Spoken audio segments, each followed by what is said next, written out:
Em nói mua chưa lang. Sẽ có yếu lang là có yếu chiều sư.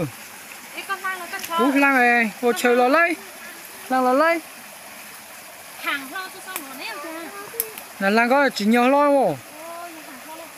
Hàng ta ta mà. Hàng ta xuống. Là lang có mà.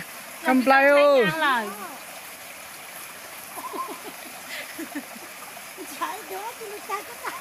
Lù của hai con.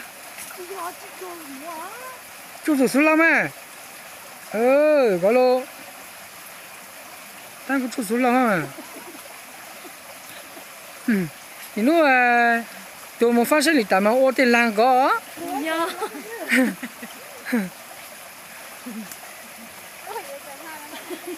Chắc anh còn là lang có lên sức mà.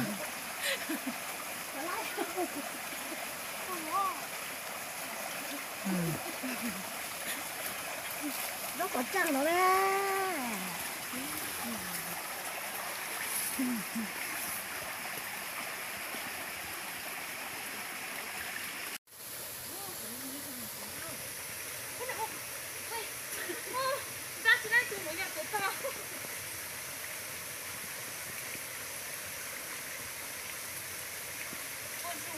Chị rủ.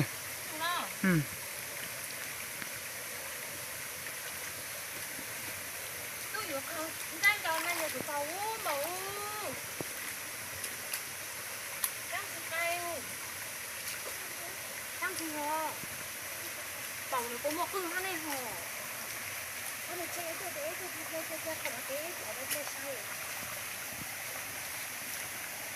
Mất lên chưa?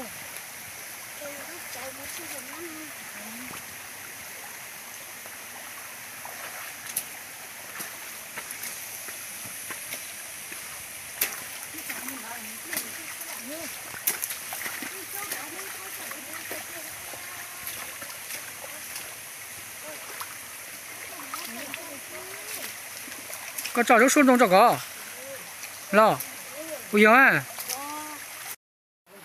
Cho nó bây giờ tôi khơi cho nó như xuân đông. Tôi học bằng sức à. Yếu cho mày chơi, yếu tôi học tao à. Chơi. Các bạn thực chiến chơi hơn một chung chung tôi khổ ha. Nói cho thế đi. Chơi chơi tôi cho đi. Nè, tôi không có bông nào của nó tên lúc tôi xài cho mình cho. Bông là bảo không ra. Vô lên.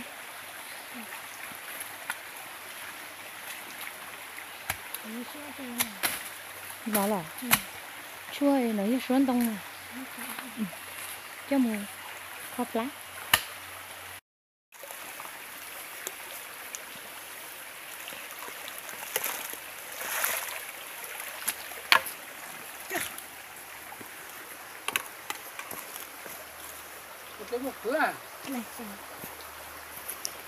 Có chơi cho ăn ha, tôi nuôi có cho một cho nó.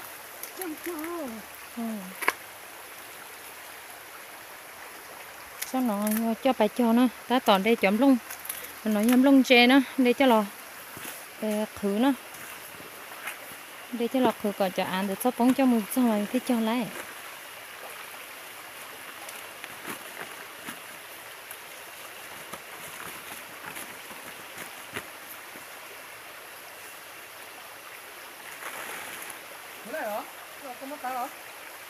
Cho nó sang xuống.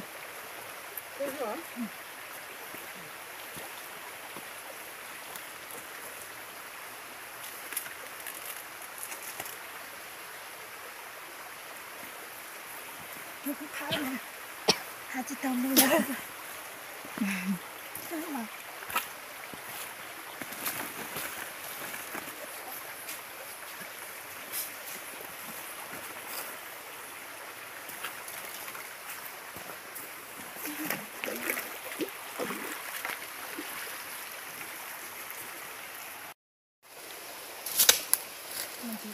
Hai chả hết ra cho cái này ta nữa.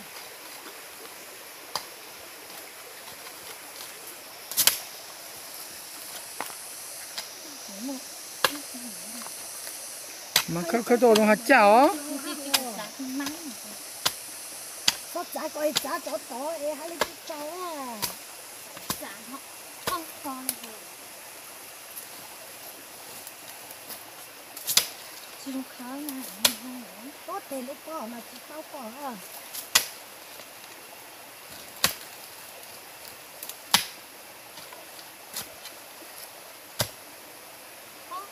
chúng ta không chỉ tao ngon số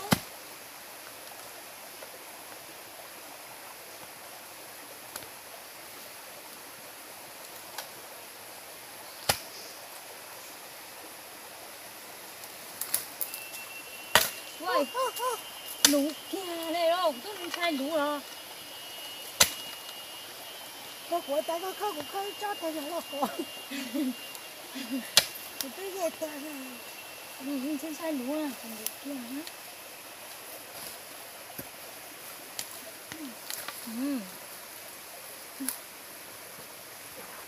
lũ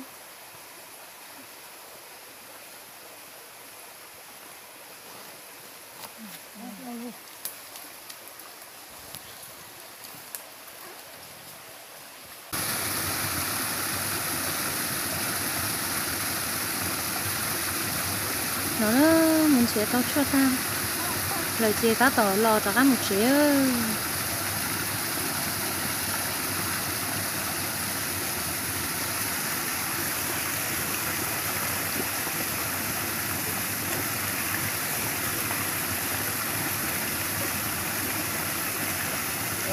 bé ấy chua đó bé lò sao chế nó nhiều của chua nó bé lò bé dùng một chế đó cho bà cho như tia nên từ xã tao của cha tao nên tao thì chế theo nó cái chế chua lò của lúc chế đó